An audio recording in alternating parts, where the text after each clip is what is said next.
Welcome to our very first HR office hours. Dave, Hey, I'm Maddie, and this is the place where we're killing HR one topic at a time. so a little backstory. Um, Maddie, we've been talking about this for years, right? Getting this thing together. It feels like it, right? It's been years. Yeah, I think it's been Um, at least that. and so we finally got our shit together and here we are doing this for the first time. And so I'm really looking forward to this and kind of getting into it. Seems like there's a lot going on. There's a lot to talk about.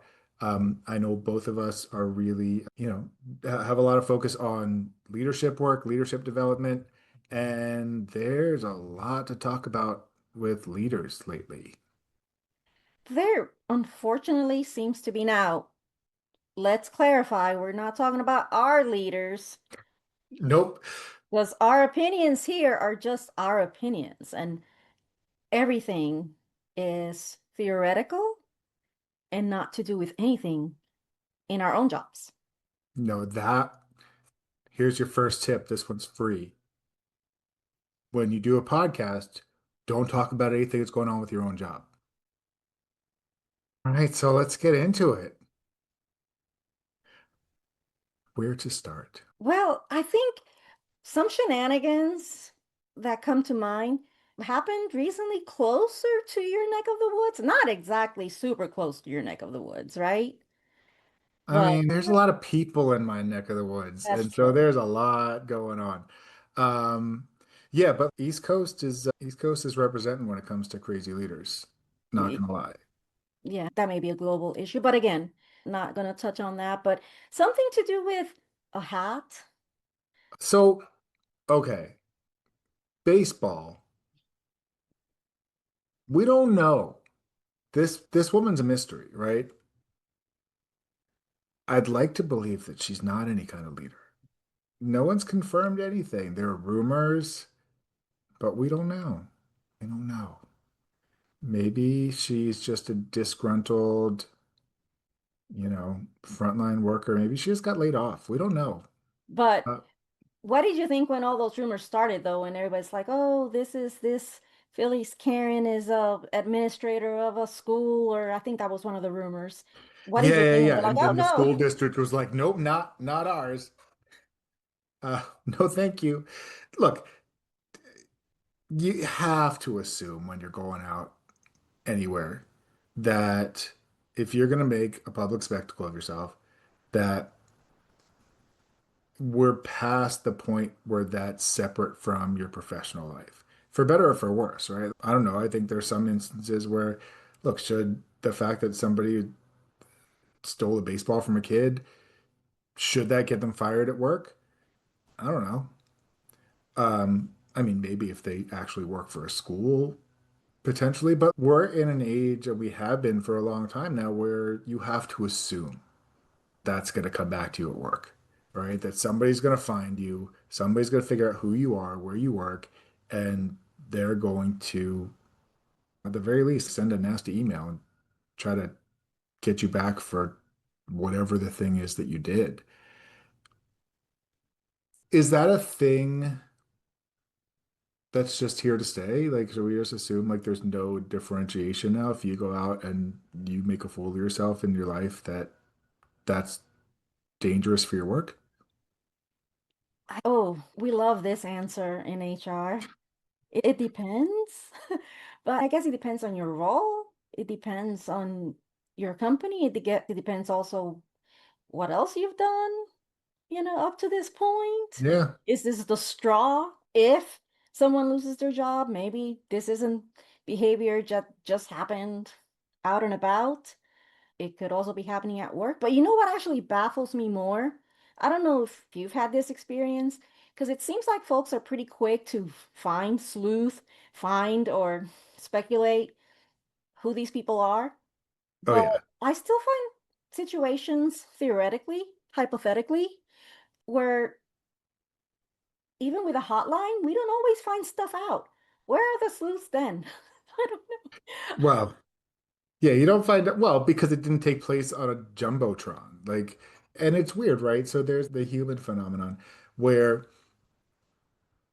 like, is that a reasonable response for people who saw you do something obnoxious to try to sleuth that out, hunt you down, and get you fired from your job? Is that a rational human response? Or is that just a thing that we do because we feel somehow empowered to have an impact on people we've never met before? I don't know. No, it is really interesting. And also the frustration that folks seem to be communicating when organizations don't react quickly when they're throwing that information out there, whether it's true or not. Right.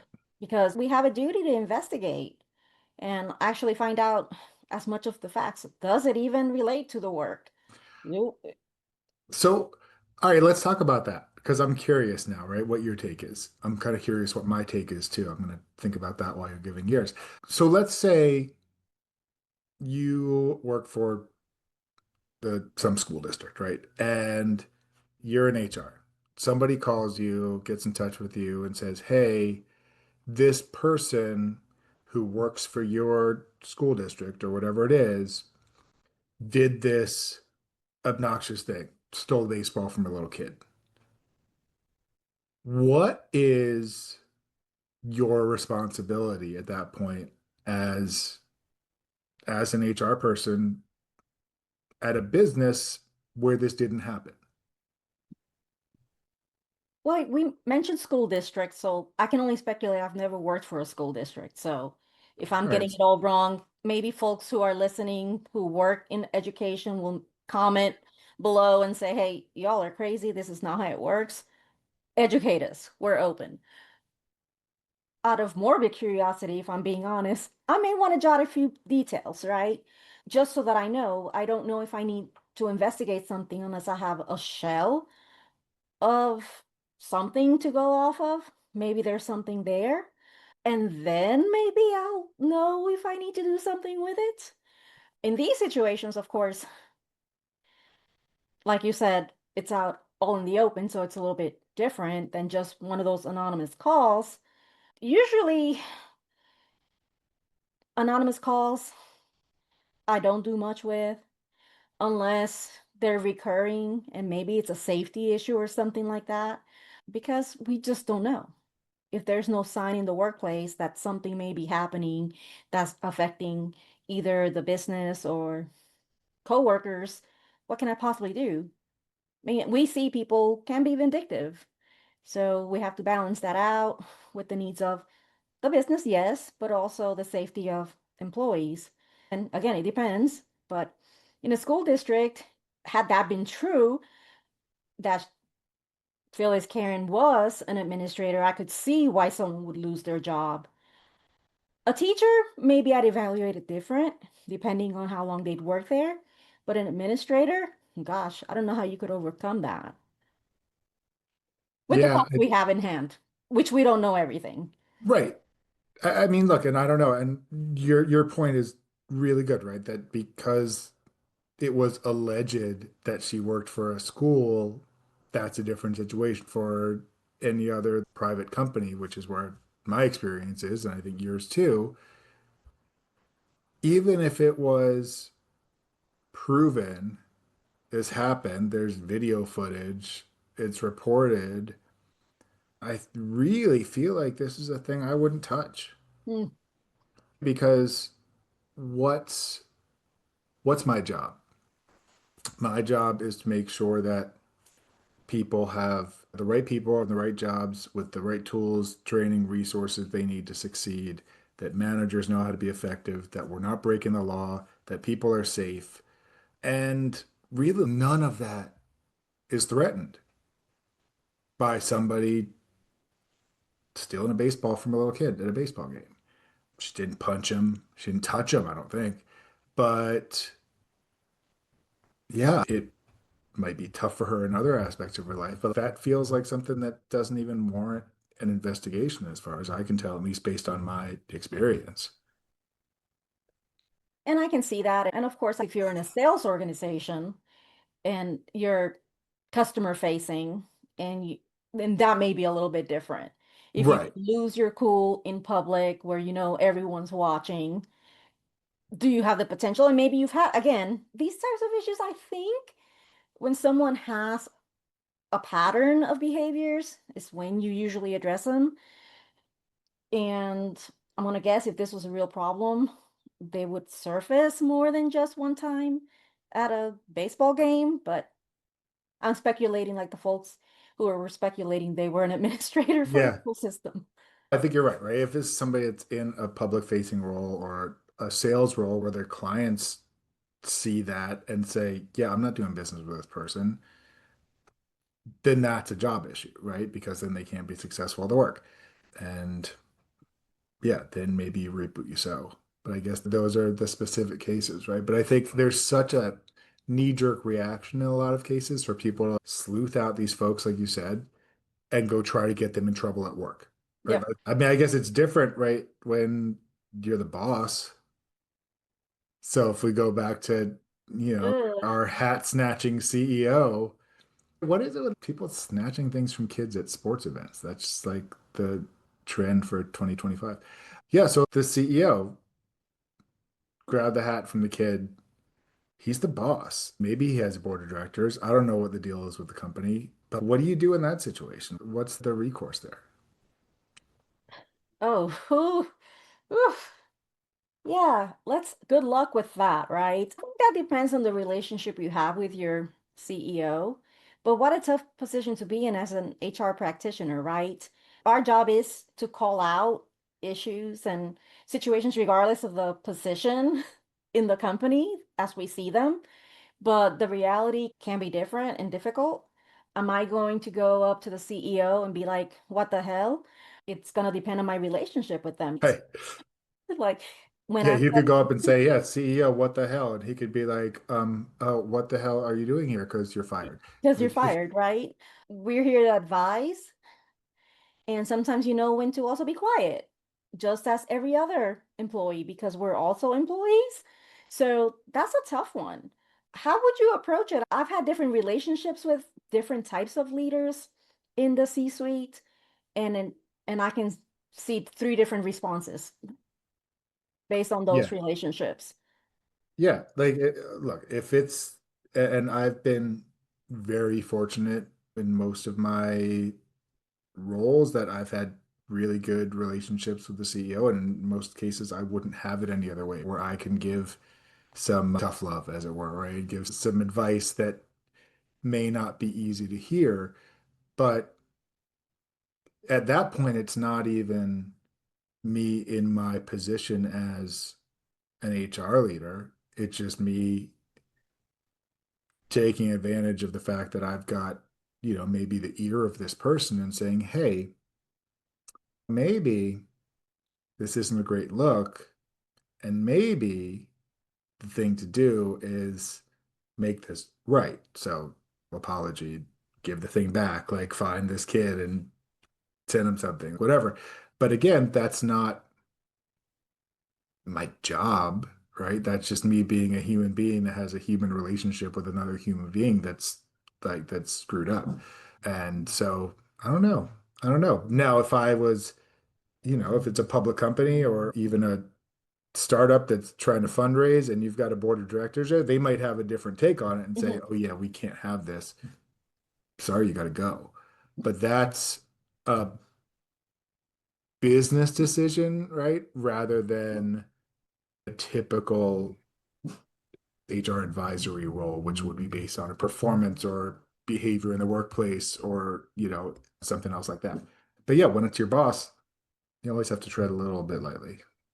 Or as it relates to the board, it could be the opposite of maybe you're really uncomfortable and you're like, oh, this situation is a little bit over the top. It really should be addressed. And the board feels differently. Yeah. And what do And you do then? in that case, all that's left to do is say, all right, is this an environment that I want to be in? But everybody's going to have to make that call. It's not just the HR person, it's everybody there that knows this person is attached to this company, has behaved in this way, and the powers that be are saying, we're cool with that. Then you get to decide, like, how strongly do I feel about it? Am I willing to say, all right, well, not my circus, not my monkeys. Like, I'm just going to show up and go to work tomorrow? Or does that eat at your soul in some way that you're like, I cannot be a part of this civilization of hat snatching? And that's a choice every HR practitioner has to make for themselves. We can't tell them that. Yeah. Yeah. Yeah. And every person, right? It's not just the Yeah. HR folks. But let me ask you this real quick. Why do you think in these conversations, like, why do we go to HR to even have the discussion of like, what are we going to do about this situation with this CEO or administrator for something that didn't even happen at work? Because who else is going to talk about this stuff? That's because when you're not sure, is my experience, right? When you're not sure where else something's supposed to go, it goes to HR. And personally, I love that. I'm not complaining about that at all because what that says to me is that as an HR person, an HR leader, the whatever, have established a level of trust where somebody doesn't know where to go, they're going to come to me. I'm good with that. And if it needs to be somewhere else and I know where that somewhere else is, then I'll steer it there. If not, then hey, let's talk through it as people who are associated with this business and this organization, whether it relates to anything that would traditionally fall under that HR umbrella or not. Let's have the conversation. So more like a compliment versus a burden of Yeah. having to carry it. Yeah, I mean, it's I both, right? agree. Because it's more stuff to do, right? Every time somebody's like, hey, do you got a minute? You know what that means is there's going to I be got a work. problem. There's going to be work for you on the tail Yeah. end of that minute. But I'll take the work over the absence of the question. Yeah. Of not being involved and Yeah. being brought in the loop or being seen as a problem solver. Basically, that's true. But speaking of HR, because HRs are leaders too. Now, this happened a while back. Kiss cam, is that what it's The called? kiss cam. That's Oh, what we're talking about. Yeah, yes, look, it's been discussed to death I already. know, but we don't But want to beat the dead horse right here because yeah, we're killing HR one topic at a time. exactly. And this seems like one topic. So this one's different, right, than other cases we talked about because this is two people within an organization. There's so many things at play. You've got an inappropriate, probably unsanctioned romantic relationship, right? Because I've never worked anywhere that said it was okay to have a romantic relationship with someone in your direct reporting line, which obviously this was. A severe power imbalance. This opens all kinds of doors of risk for the company, potential hostile work environment, sexual harassment, like you name it, anything because of that power imbalance. What I think was probably more important to the company was simply the optics. I don't think they cared about any of the other stuff. I think the decisions were made much earlier, honestly, but just were carried out in terms of these two folks exiting the company. It just took a while to get there. I think it's crazy though that in our news cycle time it seemed like forever, but I thought to myself, it wasn't an unreasonable time frame if you really are going to do due diligence, review employment contracts, because I think for the layperson, these folks have employment contracts that discuss terms for Hmm. termination or separation for situations or breaches of the Oh yeah. contract and all of that has to be reviewed. What falls under what and how much money does someone get or not get and all those things. And that takes a little time. And then the secondary issue is of the risk because of the inappropriate relationship, because even though the CHRO obviously is also a C-suite person, still there was that reporting structure. So Hmm. that was complex. I would imagine they really had to cross their T's and dot their I's and Oh yeah. all of that before any And action was taken. and look, it comes down to money, right? Like I guarantee, When doesn't it?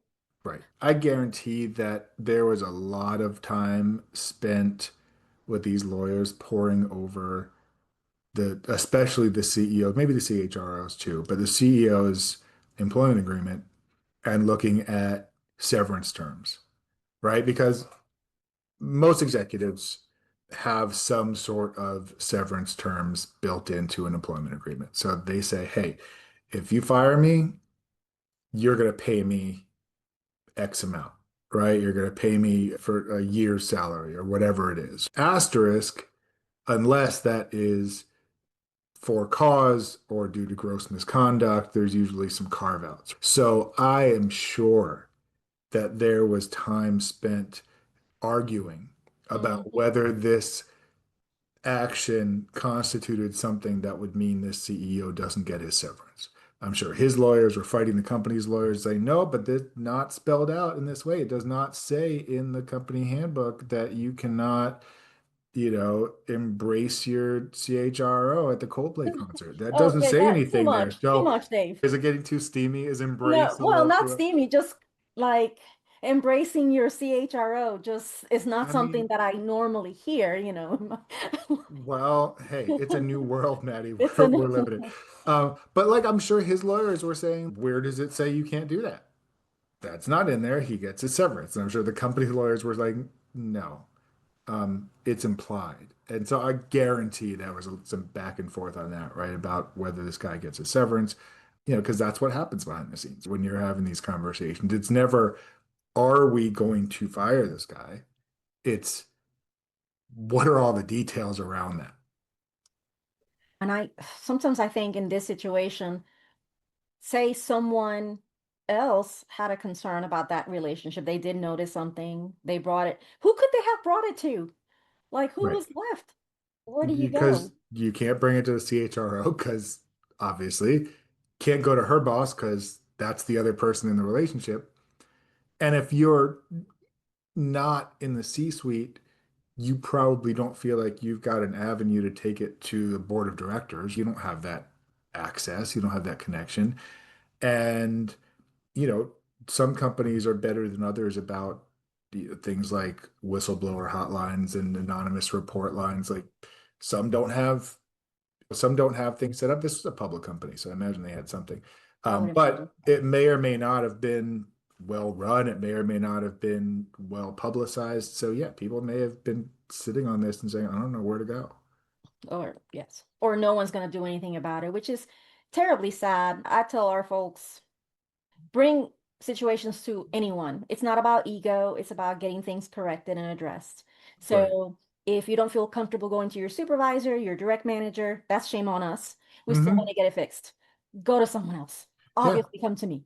Go to the CEO directly. In this situation, that wouldn't have helped. But go to someone, really explain that it's a really interesting situation to discuss, but a terrible situation to have been in, especially for that tier down HR person Hmm.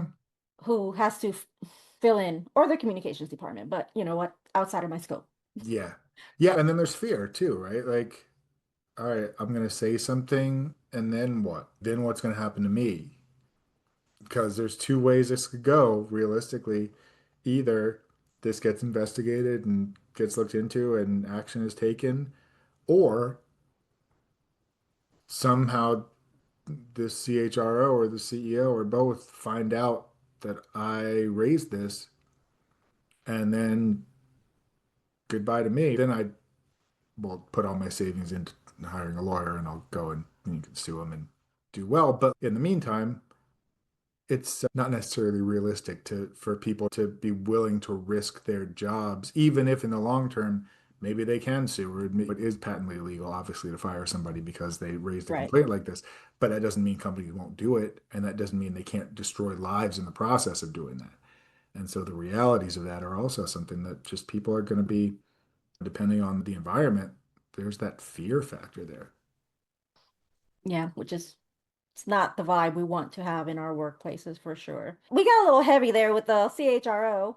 I've got a question not related to anything HR, but this kitchen layout, this break room layout has me thinking coffee, tea, mocha, or bagels. To have to choose one. Um, you can do a combo. I Free mean, world. I mean, realistically, it's going to be coffee 99% of the time. The Okay. other 1% will be a bagel, but that's a special treat. Well, How about you? I almost got kicked out of the bagel club one time for bringing grocery store bagels instead of bagel store bagels to Bagel Friday. So I learned my lesson. I And would kick you out of the bagel club. I mean, yeah, I would kick you out of the bagel club for that. so, yeah. And I don't have an excuse. It was New Jersey. There were plenty of bagel shops in town. Hmm. Some of So the best bagels in the world. I bring this up because sometimes we just don't know things, right? Like starting out, we don't know things sometimes in our careers. Like That's true. if we're doing something for the first time, if no one ever told us, if we just are in the void of the knowledge, Yeah, how are we those gonna Thomas's know? bagels might seem like an appropriate response to Well, it bringing wasn't that bagels. bad. It was the ShopRite Bakery bagels, but they were just much smaller and it was very noticeable. Yeah. And it was they were gonna riot. But I Yeah, but learned. how are you going to know? I learned. Someone took me aside very sternly and said, Maddie, what were you thinking? Don't do this again or you'll be out of the bagel club. And they explained it very firmly, and I Hmm. never did it again. I bring it up just because, like, entry level workforce. Dave, did you know people just don't know what they don't know? Have you Oh, heard? I know. I know. I, all right, quick story. Um, my son is a freshman in college. And so there were a couple of things as he's just shipped off, right? He's in his third week of college right now, that I didn't realize I was going to have to teach him. And these are the same things that I get managers coming to me and saying, my new hire, this entry level person we just brought on, they don't know this basic stuff. Like how to email. Oh, no, let's take a step back. How to read your email. And the fact that you actually should do that. Like, Yeah, read it. Um, there's it's a skimming age group, right? Because it's DMs and it's texts and it's Snapchats. And so if it's not in the headline, it might not be getting through. And so I've had to work on just these basic skills, writing an email, how to have a conversation with a person who's not your peer. That's a mm, big one. mm-hmm. Or the person who's a manager and how you do, maybe you want to color your communication style a little bit to differentiate that conversation with your boss than the conversation with your friend. And things that I don't like, how did we learn that? I don't know how I learned that. I think some of us didn't because some of these issues they've carried over. I see it more, but I also see this, at least the folks that I'm seeing coming into the workforce, they are eager to learn and they do ask more questions in roundabout ways. So you kind of got to catch it and, Yeah. and intuit it. But they seem open. But the email thing, man, that cracks me up past the second line. But you know what I have learned from that because obviously I tend to be verbose. It's helped me communicate better Hmm. overall because I have to cut a lot of my initial communications that I'm sending by email anyway, in the hopes they will get read. And I think everyone's happy about that.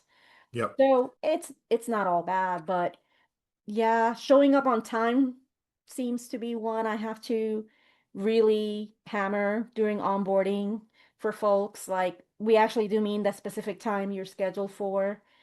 That's important in our business. I know different businesses are, it, Yeah. it depends on the business, but for ours, that's important because a lot of our roles are more like call center. And just little things that I think we take for granted, like calling out actually beforehand is important, Hmm. how to do so, all those things. It's it's not intuitive to some folks, and maybe it's taught me not to make the assumptions that people just know. So I over explain these things, but gosh, have you noticed anything else? Yeah, I mean, and I think we're risking getting into a much broader conversation that's probably a separate conversation, right? But there's a different relationship between people and work. And look, obviously, this conversation is going on all over the place. And I have changed my tune a significant amount over the years on what that relationship is and should be and could be. Hmm. Because when I was getting started, it was easy, right? It was cut and dry. This is a transactional relationship, and you show up and you put in the work and you put in the effort and you put in the time, and in return, you get your paycheck and you get your benefits and you get your vacation days. The end. Right. And I think that's evolved to the point, and also inherent in that first relationship was it is, and we're okay with the fact that it is an very unbalanced power dynamic. Like the company wins. They're the boss. They make the call. You do the thing if you want to keep a job. Right. And I think that is what shifted a lot is that relationship. I think there's a lot more assumption that there's a more equal power balance between the employer and the employee now. And I think in some cases, I love it. In some cases, I love it a little less. But, it's the reality, right? And so I think it comes back to what we were talking about before, talking to your boss differently than you talk to your friend. But if in your head, it's not a different relationship because me and this work thing, like we're equals, Hmm. then you're not thinking, oh, I should have this conversation a different way because that's how you're coming into it. And it's going to be cyclical. Like right now, the employment market is junk in terms of favoring the employer. There's so many people looking for work, so many people out of work, especially in my universe in kind of white collar knowledge based jobs. Hiring companies have all the power. But that pendulum's going to swing. But I think that whole dynamic impacts even when we talk about what people don't know and what they should know entering the workforce. There's a whole host of folks who are saying the opposite, saying, no, no, no, it's actually the companies that should be acting different about these things because this is the new normal and the new reality. And I don't know, I guess we'll find out, history will tell us who was right, but That's I don't so know. funny because I am known to say it's not 1992 anymore, it's 2025. Yeah. And I'm like, we need to think of something differently. But you know what you were saying before when we were talking about the leaders situation, about uh, the recording and being in public and all those things so prevalent now. And that's also something that comes to mind, kind of like full circle moment here of early career folks also don't know that distinction, and they're bringing that social media aspect into the workplace to their detriment. And they Hmm. don't know that they shouldn't, like, we mean it in the social media policy. So here's my thing.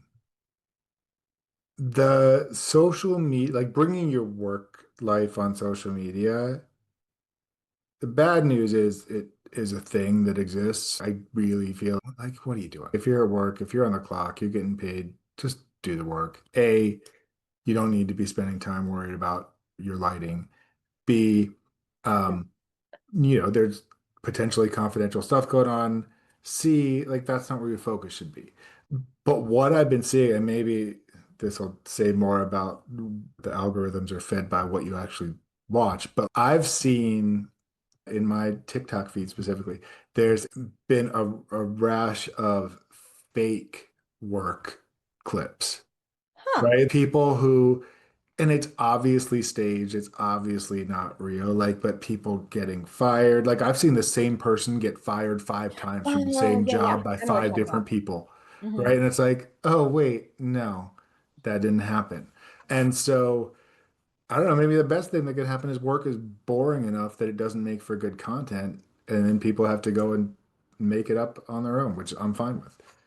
That is true. I hope you're right. I mean, because for the gal who got fired for breaching security protocols at the airport for doing day in the life and Mhm. caring too much, or the one passing medication Yeah. and saying patient names and violating HIPAA, that's not great. But then I think, Dave, how is this not noticed by the supervisors if it seems to be an ongoing thing that they're doing, or are we wink wink as supervisors? Is this what's happening? I don't know. No, I don't know. I mean, I'd like to think that people are just busy, right? The Mm, supervisor's just busy. They're paying attention to other things. People are being opportunistic and saying, all right, nobody's looking. Let me get my phone out. Oh, look, I can make it look like I'm just looking at an email. But really, I'm filming somebody's prescription being given with all their personal information on it. Yeah, so I don't know. I don't know because phones are so ubiquitous, right? We've always got a phone in our hand no matter what. I'm at work, I'm in a meeting. Oh, ping, what? Huh? Like we all doing that. And so I could just as easily be recording. yep. I remember the days when not that long ago where it would be like, you cannot have your cell phone, in our case, on your desk. And now you may keep your cell phone on your desk because you're going to get bombarded with your multi-factor authentication for every single Uh-huh. system that you have. Just please don't get on Reddit or watch Yeah. Netflix while you're on the clock at your desk. Do that on break. Yeah. That's the spiel now because it's just evolving the reality of the world we live in. Well, and But right, that's that evolution we're talking about, right? It's like the expectations have shifted because now companies aren't saying you can't. I mean, I remember a million years ago, it was you can't use our computers to access any personal email or do anything. And now it's just not realistic. And I think employers know that.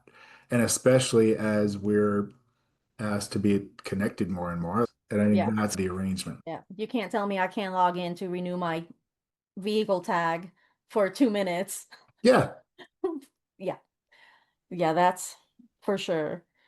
Going back to we don't know what we don't know, what's our role in HR to coach some of that for folks and help our managers also just take a deep breath and say, remind us we're all buying bagels at the ShopRite instead of at the bagel store at some point because For me, it's twofold, right?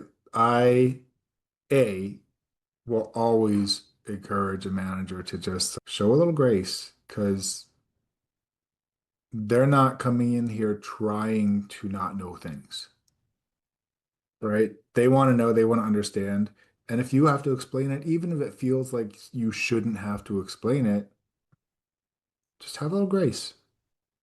And if they don't want to accept it, or if you explain it and they understand what's going on and they still are insisting on doing the same things, that's different. But right now, just take a few deep breaths, have a little patience, talk through the thing, explain it like you would explain it to somebody who would never have had an opportunity to learn this before, because that may very well be the case. Mhm. And then Yeah. the other side is where there are themes, then let's take it on us as a business, as an employer. Let's help people learn, right? Let's build out some trainings and say, all right, here's how you write an email. Here's how you do whatever that thing is that people are having trouble with. How do you deal with these things? I do it on the front end. I try to do like a cultural tips for success when someone joins us and to say, look, we hired you because we thought you had the technical ability or the capability of learning it. Not worried about that. Let me tell you the things culturally that will help you be successful around here. And then I go over those things that I know have been stumbling blocks for people, including all those things we discussed. So just get ahead of it. Just be transparent with people, be honest with them. And I think most people appreciate it. Or at least if we have to have a secondary conversation on a performance management side, then I can literally say, hey, do you remember when we met for onboarding? I did review this with you because I Hmm. know I literally did that. So I don't have to assume that someone else did. So that's how I handle it. Yeah, you said something before that I think is a good a good segue, which is being honest, right? We're talking about kind of, hey, let's just break it down. Let's tell the truth. And one of the things that I know we've been talking about is we work with a lot of managers on feedback specifically and how it can be challenging to get to say what's true. So I want to get your take on that element because there's fear, there's I don't want them to not like me, there's a million different reasons that people don't want to say true things, especially if they feel like it's not going to be taken really well. So what's your approach there? It's actually similar to the other on the behavioral side is I lay out the performance management expectations for folks as well. And I will tell people, this is how we measure your performance. And it's going to seem like micromanagement sometimes, especially if you work from home, because we're going to look at your logs, we're going to listen to your calls, we're going to just observe everything you're doing, and we're going to discuss it with you at every chance we get so that we catch it when we see it. And it's not picking on you, it's just letting you know what's happening in the moment because we don't ever want to surprise you that something is not going like we want it to go. And also to get an understanding of, hey, do you need more help in a certain situation? Because sometimes it's just training gaps. It's not the assumption that, oh, they're just terrible, they're doing something wrong. A lot of times we catch gaps in our training program. So let them know ahead of time, and then it's not a surprise. Why were you listening to my calls? Why were you looking through my logs? Why were you checking on my accounts? Because that does feel icky, like you're looking behind me, you don't trust Hmm. me if you don't know that it's going to happen. But if you know it's going to happen, then it's like, okay, I know it's going to happen every day. Okay. Yeah. I mean, I love what you just said, right? About setting those expectations beforehand. So you say, look, I know this is what we're going to be evaluating. So here we go. And then I think the one of the probably pieces of advice that I give most often to managers is it's doing everybody a favor to just say the thing, like get it out there. I'll help you say it the right way, right? We'll get you prepared so it comes out the way you mean it to come out. But do this person a favor and give them the honest truth, even if it's not something they're going to want to hear. A, it will set the stage if it doesn't get better and we need to make some tough decisions. All right, we will have set the stage, right? We've got something to draw from. B, maybe it'll get better. And it can't get better if you don't say it. And C, and this is the part that I think people don't think about, is this so often is going to improve that relationship and that trust between the manager and their direct report because they said the true thing and they said the hard thing and they said it in a respectful, compassionate way. Then that person's like, oh, my manager is being real with me. They are giving me this feedback because they want to see me succeed. They want to give me this news. And that builds a respect and that builds a relationship and that builds a trust that sometimes the greatest relationships between a manager and their direct report are born in those uncomfortable conversations. If you're not invested in your person to coach them through that and have those conversations, that's a management problem, not an employee problem at that point. But it shouldn't be a surprise. That's just so unkind if someone is not performing to just wake up one day and be told you have been doing a terrible job for 3 years, you're fired. Oh, yeah. That's very unkind and not cool. So just tell them like, hey, Yeah, you've got to, just suck it up and say the thing. yep, suck it up Hmm. and say the thing. I All love it. right, I love it. let's So, go. what about you?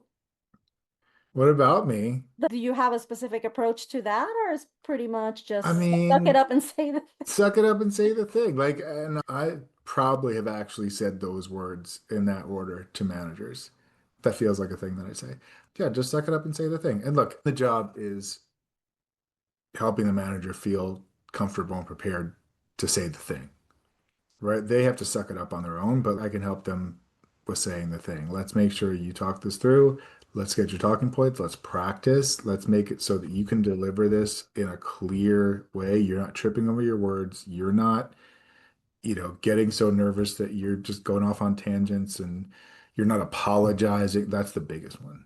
Apologizing while giving constructive feedback. Just don't do that.